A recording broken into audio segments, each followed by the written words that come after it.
Olá, terceirão, bom dia, tudo bem? A professora está aqui na página 39, tá? Nós vamos seguir ali com o nosso conteúdo, falando então hoje sobre lipídios. A nossa avaliação se aproxima, na próxima segunda-feira nós teremos avaliação de química, tá? Então, nós encerraremos, hoje nós veremos lipídios, na sexta-feira, amanhã, nós veremos as proteínas. E aí finalizaremos aí o nosso conteúdo para essa avaliação: carboidratos, lipídios e proteínas, tá? Então, introdução aí da lipídios, né? A palavra lipídio vem do grego, que significa gordura, e ao contrário das outras moléculas, como as proteínas, e a celulose, o DNA, os lipídios, eles não são polímeros, né? Ou seja, eles não são unidades repetidas de unidades básicas aí, como a gente já conheceu esse conteúdo de polímeros na unidade anterior. Então, lipídios são compostos distribuídos em todos os tecidos do corpo, principalmente nas membranas celulares e nas células de gordura, constituem a maior forma de armazenamento de energia do nosso organismo. Então, tudo que se ingere em excesso acaba se transformando em lipídio para armazenagem de energia, né?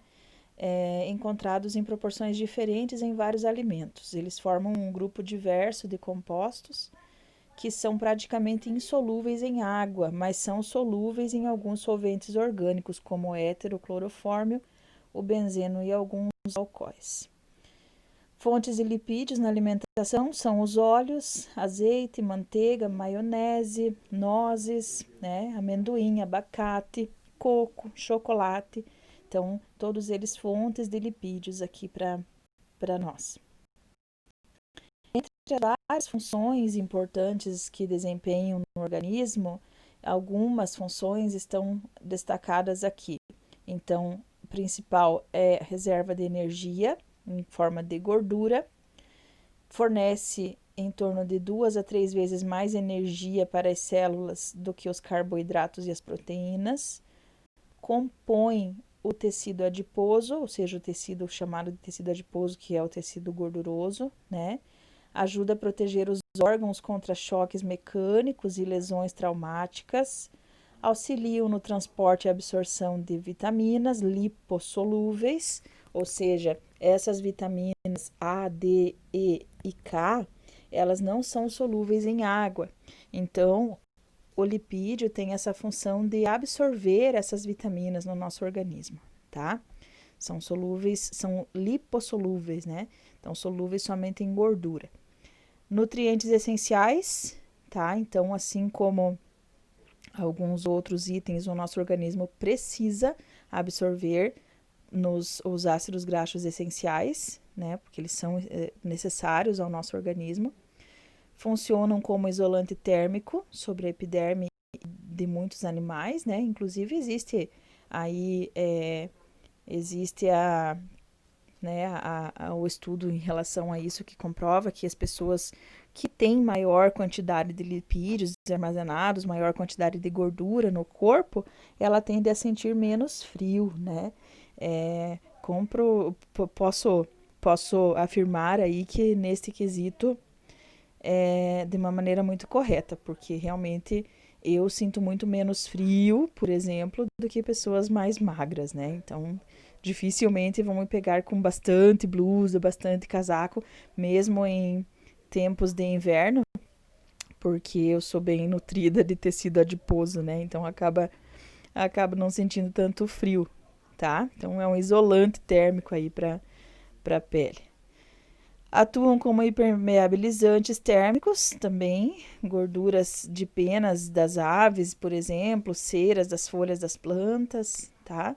Participam da composição das membranas celulares, alguns tipos de lipídios, amenizam as secreções gástricas e produzem sensação de saciedade, são utilizados para síntese de hormônios. Então, entre algumas funções, né? A divisão dos lipídios seria em triacilgliceróis, cerídeos, fosfolipídios e esteroides, tá? Então, nós vamos ver aqui qual seria a diferença entre eles nesta classificação, tá? Os triacilgliceróis, eles são a fonte mais comum de lipídios, né?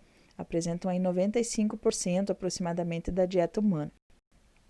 E eles vão ser encontrados aí em alimentos de origem vegetal, amendoim, milho, girassol, algodão, como aqueles de origem animal também, porque eles estão localizados na hipoderme de algumas aves e mamíferos, tá? Então, tanto de origem vegetal como de origem animal. Quimicamente, eles são ésteres, que são produzidos pela reação entre ácido carboxílico e o glicerol. Por isso, esse nome, triacilglicerol, tá? Conhecido também, então, como glicerina, né? O glicerol ou glicerina. A equação aqui mostrando para nós como é adquirido ou como é formado o triacilglicerol, né?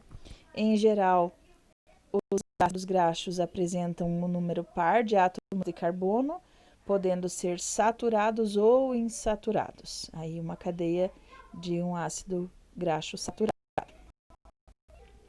Aqui, algumas cadeias com saturação, né? Duas mostrando aquela isomeria que vocês já conhecem lá da unidade do terceiro bimestre, né? A isomeria cis-trans. Então, aqui na primeira molécula com os hidrogênios do mesmo lado, na dupla ligação, onde nós temos o ácido graxo insaturado cis, e ali onde aparecem os hidrogênios em lados opostos, na ligação dupla, nós temos o ácido graxo insaturado trans, né? Lá no conteúdo de isomeria. Aqui temos alguns ácidos graxos, né, da classificação aí dos triacilgliceróis, dos lipídios mais comuns, tá? Que nós já conhecemos aí. O ácido butanóico, por exemplo, que é conhecido como ácido butírico, é o ácido aí da manteiga, né? O lipídio da manteiga, por exemplo, tá? O ácido pentanóico, que é conhecido como ácido valérico, o hexanóico, que é conhecido como ácido caproico, tá? O ácido octanóico, que é o ácido caprílico, e aí as fórmulas moleculares, em consequência, aí vão aumentando o número de carbonos, né? Aumentando o número de hidrogênios e aumentando a massa molecular da molécula, do composto. É importante lembrar que lipídios, gorduras, né, tem a sua classificação, a sua importância na nossa dieta, porém alguns não são adequados, né, para o nosso consumo. São aqueles que aumentam o nosso nível de colesterol LDL, tá? Então, quando nós temos aqueles que aumentam o colesterol HDL, que é o colesterol bom, né? Essas são recomendadas para consumo. Aquelas que aumentam o colesterol ruim são ruins, como já diz o caso, né? Colesterol LDL, ele é aquele que causa problemas de saúde na pessoa. Então, esses que são encontrados aí nos produtos industrializados, sorvetes, bolachas, salgadinho de pacote, né, bolo, margarinas, eles aumentam o colesterol ruim, então não são favoráveis ao nosso consumo, tá? As gorduras apresentam cadeia carbônica saturada, enquanto os óleos têm de 1 a 4 insaturações. Então, lembre-se dessa separação, tá? As gorduras têm cadeia saturada, os óleos têm insaturadas, tá? Entre os átomos de carbono aí. Como a insaturação é a única diferença química entre o óleo e a gordura, é possível pela adição de hidrogênio. Vocês já estudaram isso lá na parte de reações orgânicas, né?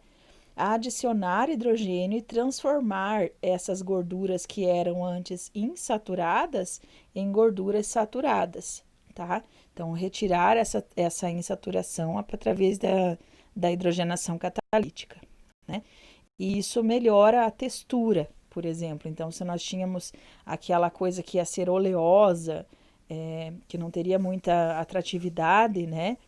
Como alimento, aí se transforma ele em gordura que é sólida e fica mais atraente ao consumo, fica mais crocante, né? Como essas bolachas, esses salgadinhos que nós falamos ali, tá? Depois disso, então, aqui, separando a questão do colesterol, é bem importante que vocês deem uma olhada nessa página, na página 42, tá? Compreendam o que é o colesterol, o que é o acúmulo de colesterol ruim no sangue, né? Como ele pode apresentar os sintomas, o que deve se fazer em relação a isso, em questão à alimentação e à atividade física, né? E aí ter uma noção também de como se cuidar mais em relação a isso. Então, o colesterol ruim, ele vai ser aquele que vai acumular na parede celular, na parede das veias e que pode causar aí futuramente o entupimento das veias artérias e aqueles problemas cardíacos que levam inclusive à morte, tá? Então, bem importante que vocês deem uma lida aqui na página 42, tá? Na sequência tem a questão ali sobre as moléculas, a formação, né, de glicerol também com a reação com o hidróxido de sódio que vai formar o sabão, tá?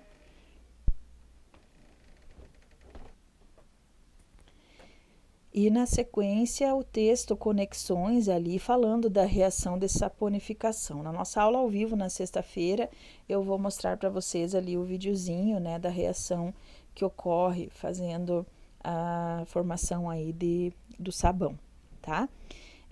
Na sexta-feira também nós faremos a correção da nossa tarefa que ficou aí para essa semana, tá? E aí veremos o restante da classificação aí dos lipídios, né? Os cirídeos e os fosfolipídios e esteroides também, que tem na sequência, tá? Concluindo, nós veremos ali as atividades e falaremos também sobre as proteínas, que é o último item aí da bioquímica, tá bom? Então, até amanhã, até a nossa próxima aula, tá? E bons estudos!